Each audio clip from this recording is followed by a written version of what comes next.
Welcome to Friends and Fiction. 4 New York Times bestselling authors, endless stories. Novelists Mary Kay Andrews, Kristin Harmel, Kristy Woodson Harvey, and Patti Callahan Henry are 4 longtime friends with more than 70 published books between them. Together, they host Friends and Fiction, with author interviews and fascinating insider talk about publishing and writing, to highlight and support independent bookstores. They discuss the books they've written, the books they're reading now, and the art of storytelling. If you love books and you're curious about the writing world, you're in the right place. Hello, everyone. Welcome to the Friends and Fiction Show. I'm Ron Block. I'm Kristin Harmel. And this is Friends and Fiction. 4 New York Times bestselling authors, endless stories to support indie bookstores, authors, and librarians. If you're not with us already, we hope you'll join our Facebook group, which is more than 250,000 members strong. We'd also love to invite you to follow us on Instagram and YouTube and to subscribe to our Substack newsletter, which is full of awesome bonus content. You can find out more about our community and about all we have to offer at friendsandfiction.com. Yes, and with so many exciting things going on in our community, I want to remind you about our live and in-person events. We had a total blast at our most recent in-person Friends and Fiction live event in Atlanta, celebrating the launch of Patti's new book, The Story She Left Behind. Be sure to mark your calendars because we have 2 more of these live in-person events coming up this summer. On Friday, May 30th, we will all be together in Myrtle Beach to celebrate Kristy's launch of Beach House Rules with Litchfield Books. Then again, on Tuesday, June 17th, we will all be together again at the Jersey Shore to celebrate Kristin's The Stolen Life of Colette Marceau, which I have just finished, and you're going to love it. You're going to love it. It's such a great book. And so that's going to be at Booktown at the Algonquin Theater in Manasquan. Tickets for both events are on sale now, so act fast to get yours before they sell out. On this episode, we're thrilled to welcome Ruth Reichl to discuss her novel, The Paris Novel, which just came out in paperback on April 22nd. Okay, let's give you a little bit of a background on Ruth. Ruth is the New York Times bestselling author of 5 memoirs, the novel Delicious and the cookbook My Kitchen Year. She was editor-in-chief of Gourmet magazine and previously served as restaurant critic for the New York Times, as well as food editor and restaurant critic for the Los Angeles Times. She's been honored with 6 James Beard Awards. In 2024, she received the James Beard Lifetime Achievement Award, which is so well deserved. Okay, The Paris Novel was an instant New York Times bestseller when it was released in hardcover last year and was named a Best Book of the Year by Saveur and Food and Wine, called Mouthwatering by the New York Times, and an enchanting and irresistible feast by Cynthia Dupree Sweeney. The novel was just released, as I said, on paperback on April 22nd, and we are thrilled to have Ruth here with us to talk about it. Sean, can you bring Ruth on? And here I am. Hello, Hi, Ruth. Welcome. It is a pleasure to be here. Oh, for us too, man. I'm so excited to talk to you about the book and everything. Okay, welcome to the Friends and Fiction Show. We're so glad to have you here with us. And as we said before we came on, your book is an absolute delight from start to finish. But let's dive right in because there's a ton to talk about. And I want to try to get everything in. Let's start by having you share a little bit of what the Paris novel is about. And then in Friends and Fiction style, what is the book really about? So what it is about is the transformative power of a dress, basically. I mean, it is about a very repressed young woman who has had a very traumatic childhood, who her mother dies and leaves her a little bit of money and a note that says, go to Paris. She doesn't like to travel. She doesn't like to she doesn't like to get out of her routine, but she does ultimately go to Paris, and she walks into this store, this vintage clothing store, and tries on a dress, and her whole life changes. And what is it really about? I mean, it's about it's about the importance of pleasure. Mhm. It's about women who have remade themselves because, unbeknownst to me in the course of writing this book, I kept introducing women who did not have good luck in life and changed their luck and did it with Yeah. their own intelligence and will. And they keep coming through the book, and they are sort of they are the godmothers to Stella. They are her inspiration. And it's about food and art and literature. It's about living in a bookstore. It's about being in another place and being able to remake yourself, to go somewhere. So in some ways, it's also about the power of travel. That really resonated with me. I lived on a whim in Paris myself in my early 20s for a little while. And it was a time period in my life that remade who I am today. I'm in my mid 40s now, and I'm still a product of that brief time spent living in Paris. I think it's a city that can just change and transform you. And reading this book, I just felt that come through on every page. It was just so reminiscent of my own journey in a lot of ways.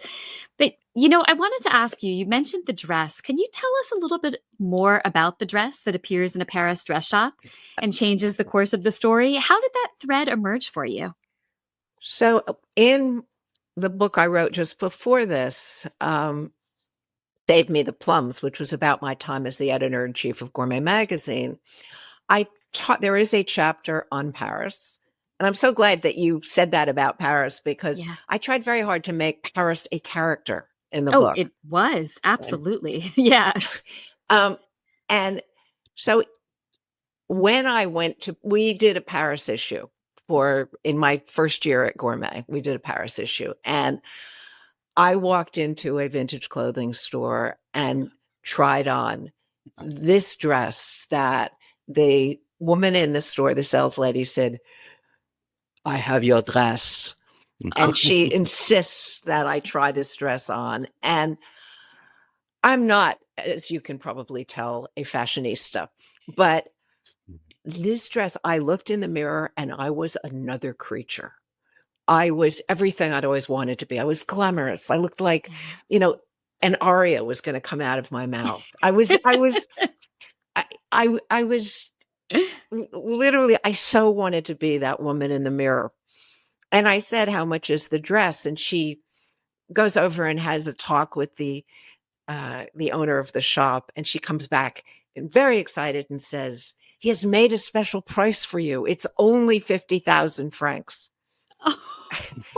No.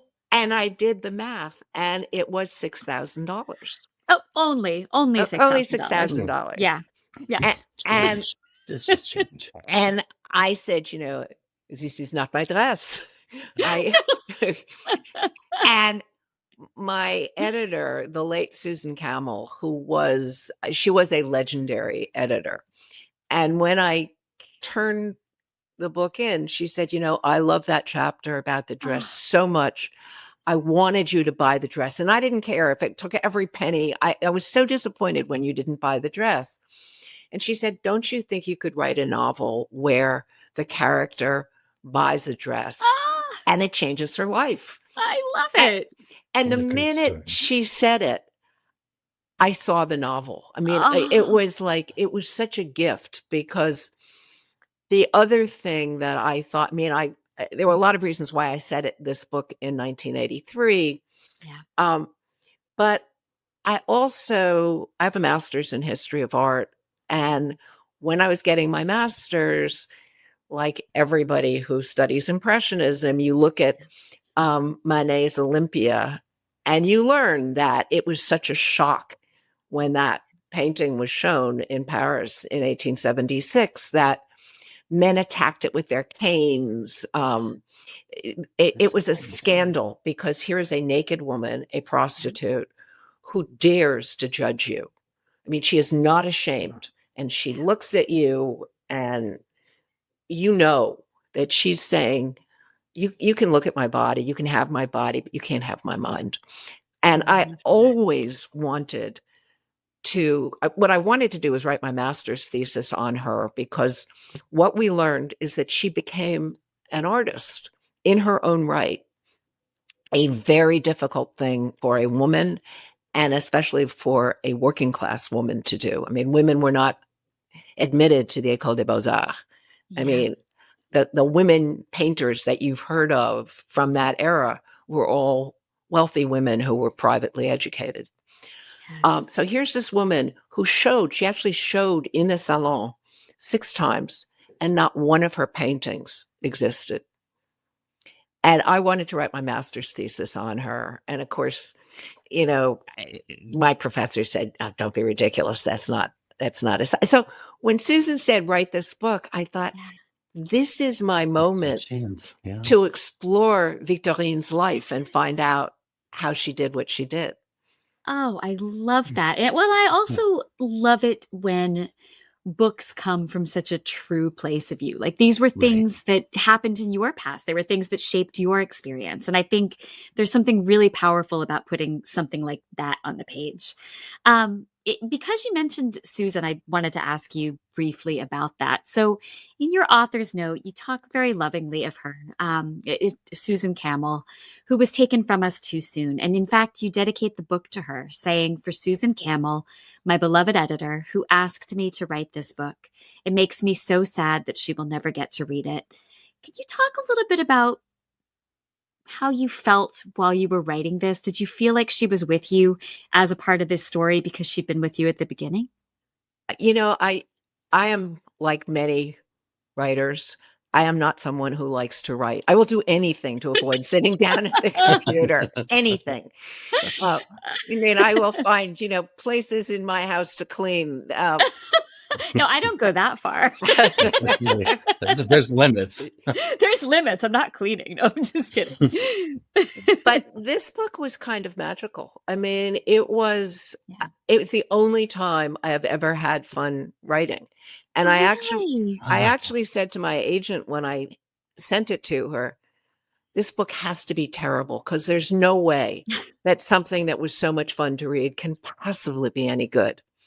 And afterwards, she read it and she called me and said, "You are never allowed to write anything you don't like again." Oh, wow. And so I really feel like Susan was kind of sitting on my shoulder. Yeah. And every time Susan had this way of marking up your manuscripts and going, "No, no, no." And I could hear she was in my head when I would go a little too far. It was like, "No, no, no." But I really did feel there was a kind of magic in this book that, I fell in love with the characters so much that I'm now writing a sequel, because I just couldn't let them go. I just really wanted to know what else happens. Oh, that's wonderful. I would like to know what else happens too. As do we. I'm not done with Stella at all yet. So you started to mention a little bit about your characters in the book, and you've come up with a story that features both people that were real and people that you made up to tell your story. But I found myself actually Googling pretty heavily throughout, because I was trying to figure out some of those names, who they were and stuff, and especially like Rose of a Land. I had no idea who that was. And now I'm like obsessed. But I want to ask about like the pitfalls and the challenges of writing about the two types, and people like George Whitman, James Baldwin, Allen Ginsberg, Richard Olney, who another Google search I've now bought, ordered three of his cookbooks. Thank you I'm very so much. glad. I'm so glad, because Richard, for cooks of my generation, Richard was so important, and he's not as well known as he should. I mean, you shouldn't have to be Googling him. As someone who has judged cookbook contests, he should be front of mind for you, because for people like Alice Waters and Jeremiah Tower, me, Jonathan Gold. I mean, Richard Olney he was really important and a wonderful character. Yes. And I mean, I've always been really surprised that George Whitman doesn't walk through more books. I mean, what an extraordinary person he was. George Whitman is the guy who started Shakespeare and Company. Yes. And, he went to France as a GI. I mean, he was one of the people who liberated France. And for reasons I cannot understand, the US Army decided that the soldiers wanted books, and they issued chits for books. Well, of course, most of the soldiers didn't want books. And so Whitman scooped them all up, and he fell in love with Paris, and suddenly his hotel room was so filled with books, there was no room for him to sleep. So he rented a little storefront. And he so believed in the power of literature and the importance of literature that he had a sign in the shop that said, "Take what you need, pay what you can." And he let people who didn't have a place to stay sleep in the shop. And over the years, Shakespeare and Company is still open, and you can still sleep there. I mean, there have been 30,000 people who slept in that shop. That's Wow. incredible. And I've always thought, I mean, what you can go online and you can find videos of him. He cut his hair by burning matches, and there's a video of it online. He lived to be very old. And he was just a great character. And I was never, he called the people who slept there tumbleweeds. I was never a tumbleweed, but I knew many people who were. No.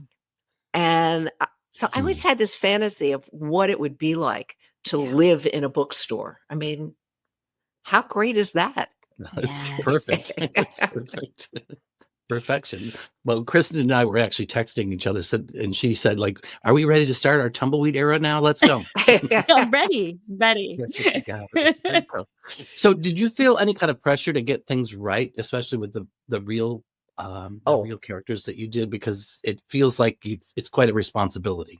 Yes. I really worried about getting those things right. And, a few people I knew, like John Ashbery, is someone who I actually knew. But most of these, and I met Richard Olney a few times, but I wouldn't say I knew him. Right. Writing James Baldwin really terrified me. I mean, for me, he's like one of the all-time great writers and had such a voice. But I also really wanted him in the book. And probably my favorite scene in the book is the dinner at Richard Olney's. And his dinners were famous when he first went to Paris to be a painter. And he did these dinners for anybody who wanted to show up at his place in Belleville. And, trying to write that through James Baldwin's eyes, to have him describe it is, I felt like I was taking a big liberty, but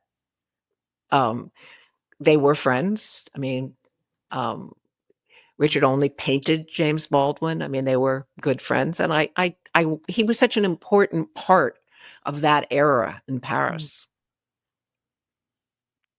Okay. Now, the characters that you inserted into the story, like Stella, Jules, and Claire, are they based on actual people, or you just used them as a storytelling technique? No, they're just, they came straight out of my head. And, it was so much fun for me getting to know them, finding out who they were. I mean, it's really interesting. I was at a writer's workshop in San Miguel a couple months ago, and John Irving was speaking right before me. Wow. And he said, "I always write the last chapter first." And I thought that's so interesting, because I'm the exact opposite. I mean, I write to find out what's going to happen. It's interesting. And, he needs to know what happens before he can sit down and write the book. And it's just such a different way of thinking about writing.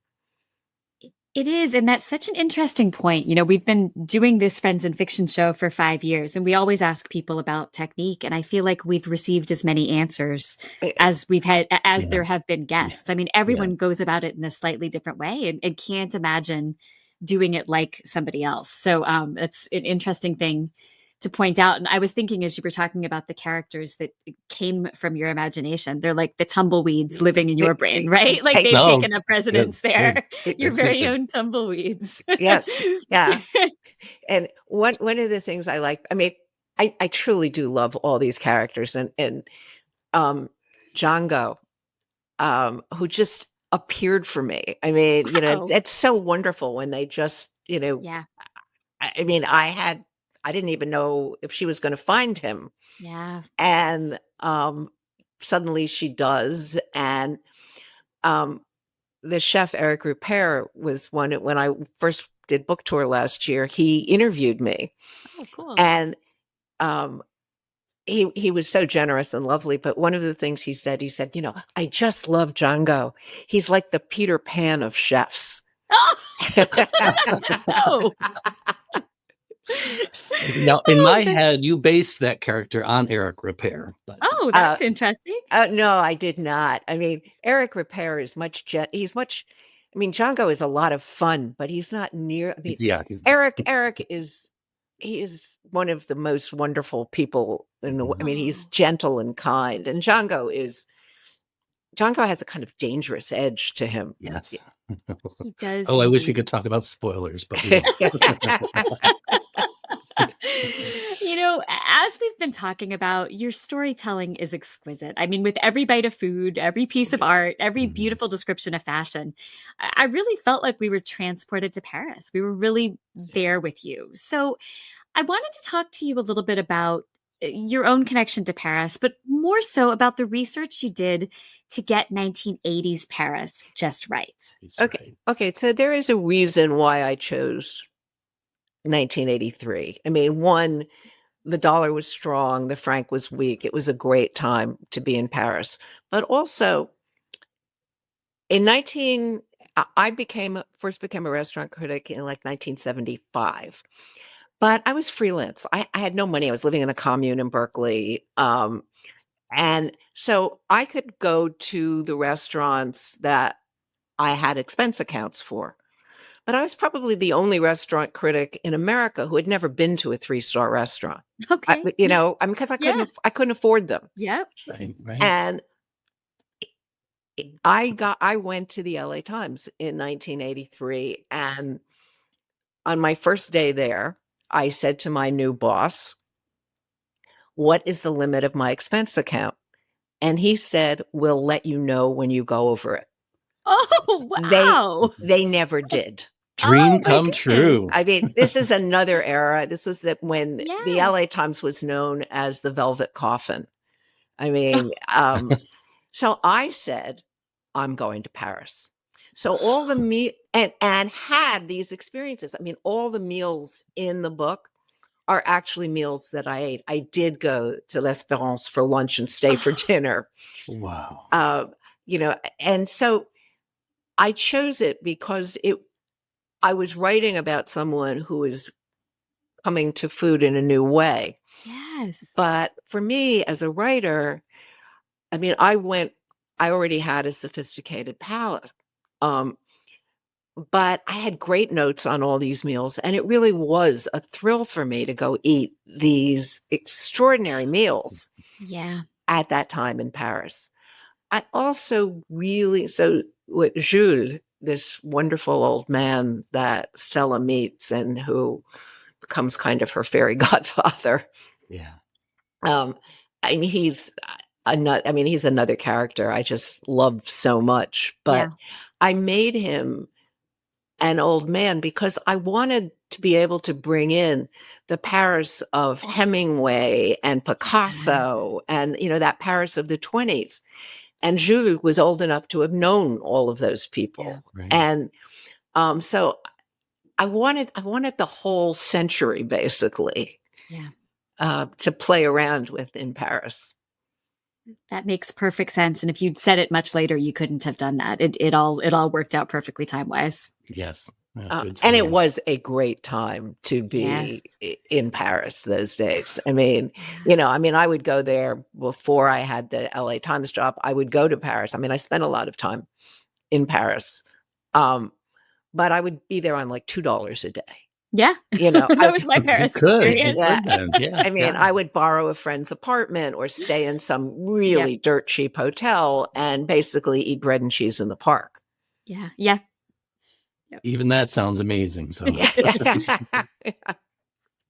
all the bread and cheese. Okay. You talked a little bit before about the tumbleweeds, and our managing director, who we adore, Meg Walker, was there last year, and she went to Shakespeare and Company and told us that we had to ask a little bit more about the store and the tumbleweeds. You said you knew some of them. Can you tell us a little bit more about what their experience is? It just comes alive in the book. Well, everybody who has ever been a tumbleweed, and when you go to the store, you walk around and there are little notes that tumbleweeds have left, talking about what a transformative period in their lives it was. And, you know, people saying, I met my husband at when I was a tumbleweed in 25 years ago, and now our daughter is coming to be a tumbleweed.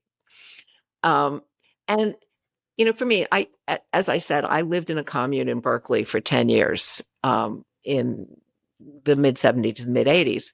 And it is an incredible way to live. I am sorry that young people don't get to do that much anymore, but you can live on very little money, and you have this, you've kind of made a family.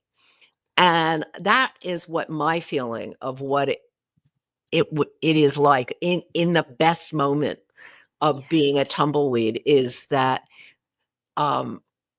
these people become a genuine family together. And it's a life where, I mean, it's really the life of the artist, the life of the writer, right? Where you're choosing to live on very little money and to really be living the life of the mind.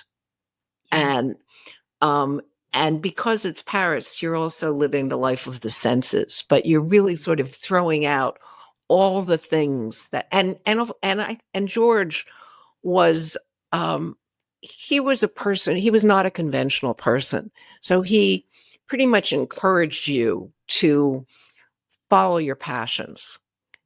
And he gave people the space to do that. And so for someone like Stella, who has literally put herself in a box, it is a perfect place to open up that box and to feel safe. And I think it is a very safe place. It is a place where for however long you choose to stay there, and some people stay 2 nights and some people stay 6 or 8 months. I mean, it's there. He didn't kick people out, right? They just stayed until they felt it was time to move on. And I think for those people, it was a real opportunity to explore who they were in this very safe little world. Gosh. Wow. I think I read somewhere it was Ethan Hawke, a tumbleweed. He was indeed. Dr. Ethan Hawke. Yeah. And you know who else was a real fan? I don't think he was ever a tumbleweed, but Frank Sinatra was a huge fan of Shakespeare and Company. Really? And he sent his bodyguards there. He sent all kinds of people there. And many of them found that it changed their lives being there. Wow. Okay, let's go, Kristin.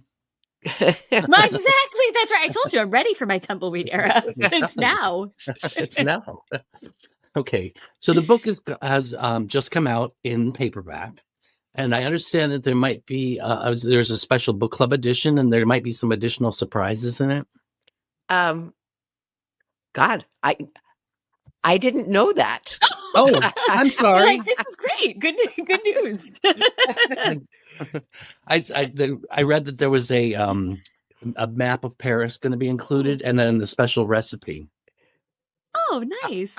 Well, I did for the launch of the hardback, I did do a whole booklet, and maybe they're reprinting that. I did a whole booklet of places to go and places to eat and museums to visit and sort of my Paris. So if they are including that, it would be wonderful. Yeah. Oh. And it's, more likely it's just me misreading and some but anyway, but at least Or- now we know if you get the hardback, you can have those There- extra things. There you go. Exactly. There could be that surprise in there. We don't know. Could be, Exactly. yes. So, Ruth, it seems like you've done it all, from fiction to memoir to cookbooks to edited volumes to food reviews, everything. How are these creative outlets similar and different in terms of your approach to them? And is there one form of creative expression that you prefer or feel more comfortable with over the others? Well, my basic belief is that you have to keep learning new things. So Yes. I have tried very hard. I did television. During the COVID period, I actually made a movie about our broken food system. Wow. So for me, it's like you try and use all your resources Yep. to the best of your ability. And the minute you know how to do something, it is time to do the next thing. Yeah. I mean, I love radio actually, and podcasts. I mean, when I was at the New York Times, I did a radio broadcast every day, and there's something about being inside people's heads that is Yeah. like nothing else. It's like people. So I was the restaurant critic for the paper, which had this huge circulation at that point. But what people said to me when I met them was, "Oh, I wake up with you every morning." Oh, And wow. and that's the a power great of compliment. being Yeah. inside someone's head. I really do love this form. It's not like anything else. But probably the safest space is writing, because Yeah. as you know, writing is rewriting, right? Yes. And Mhm. and so it's you just keep at it till it's right. And we're talking, and if I say something stupid, well, it's out there already. Yes. Um, Yes. and so I like it all. I like being able to bounce back and forth between them. I loved writing my cookbook. The Kitchen Year is. I was trying to think of a cookbook in a different way. I Mhm. mean, this is a cookbook. This is cooking through grief, basically, and it's an attempt to say to people, it's about the journey. Yeah. Not, it doesn't matter where you end up. Cooking for me is kind of meditation, and it's about, trying to say to people, just look, if it doesn't come out, it's a bad meal, big Yeah. deal. That's right. Yeah. Move on. But if you have not enjoyed the process, Yes. you've lost precious minutes of your life. So, for me, I mean, I feel like cooking and writing they mesh perfectly. Yes. Well, and it's interesting to hear you say that about the cookbook, because I feel like that's a little bit of the lesson that Stella learns through the novel as well. I mean, she's learning to live in the moment, and that the moments matter, not just where you're going at the end of this road you've laid out for yourself. Absolutely. Yes. And that if you're in the moment, you will get to some other place. Yep. And that, I mean, she was a planner, and Yes. it's about not planning. It's Yep. about just trusting Yep. that you will, if you sort of throw your heart over the fence, you will get to a good place. Yep. Yep. I feel like that was very much the lesson I learned living in Paris too. So it was just interesting to me to see her on that same emotional journey that I feel like I went on at a similar time in my life. Yeah. Yeah. And Lucky you. Well, it's been a while, but yeah. okay, you still have the memories and the experience. I love what you said about your cookbook too, about your year of grief, because cookbooks are just so amazing at telling stories these days. And that's a great example of it. There's so many. I just read one that it doesn't come out until next month, but it was about an undocumented immigrant, and it's just like her whole story is told through these amazing chapters that she's written, including a recipe from her homeland and some history of the people that the mythology of her people and just how awful it was to be undocumented. It's brilliant. Anyway. Yeah, well, I mean, that is what's kind of wonderful is cookbooks are going into another place now, Yes. and Yeah. it's only good because we are still a country that doesn't give food the respect it deserves. Right. That's nothing could be truer than that for sure. Anyway. God, we could do this for days. I love this. But if you just stick around for a minute, we've got more to talk to you about. But first, we're going to have a few quick reminders for our listeners and viewers out there. So for all of you watching and listening, we encourage you to rush out and buy your copies of the Paris novel. The perfect place to do that, as we always tell you, is the Friends and Fiction shop on bookshop.org. There, you will not only get the book at a discount, but all your purchases support our show, our guests, and perhaps most importantly, independent bookstores nationwide. Right. And don't forget to visit friendsandfiction.com for details on our show schedule, upcoming in-person events, and links to the award-winning Friends and Fiction official book club with Brenda and Lisa, our merch store, and our Substack newsletter sign-up. Now, speaking of that Substack, you can read all our free weekly posts on the Substack website or app, or you can subscribe for free to get them directly in your inbox. And if you upgrade to our paid Substack, which is just $5 a month, you'll have access to deeper dives with all of our weekly show guests, like Ruth, plus monthly roundtable discussions like the super fun one MKA just did about rom-coms, plus bonus Q&As with additional authors like the recent ones we've run with Renee Rosen, Lisa Unger, and Chris Bojalian. If you enjoy tuning in for our weekly author interviews, this is a big way you can support us for about $1 each week. So check us out at friendsandfiction.substack.com. Great. Okay, Ruth.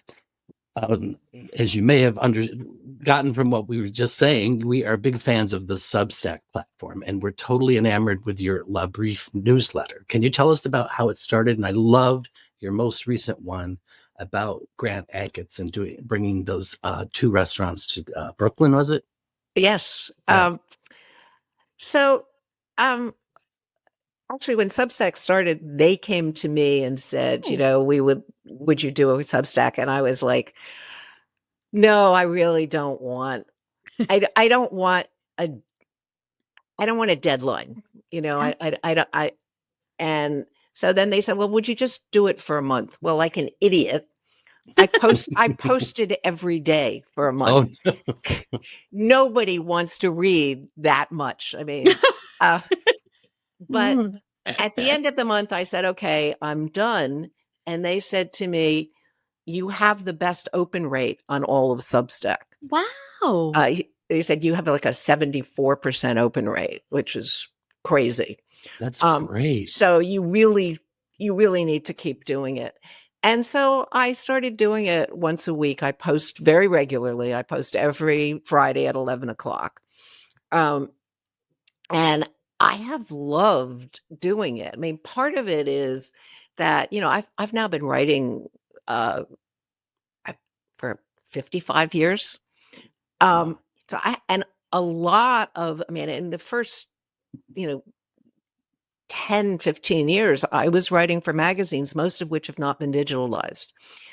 And so I have a whole history of the beginning of American food. And so I've been putting up all these old articles of mine, like early interviews with, James Beard and Alice Waters and, pieces about how we thought women were going to, women in the kitchen was going to be the next big thing and why it didn't happen. And so I have all that. And then I still going out to eat a lot. So I post, things that I find, thoughts that I've had. And it's a community of people now, and it feels great. I mean, I didn't ever imagine that I would end up with, tens and tens of thousands of people who came every week and commented and talked to me. And, it's kind of like being back at the New York Times. It's wonderful.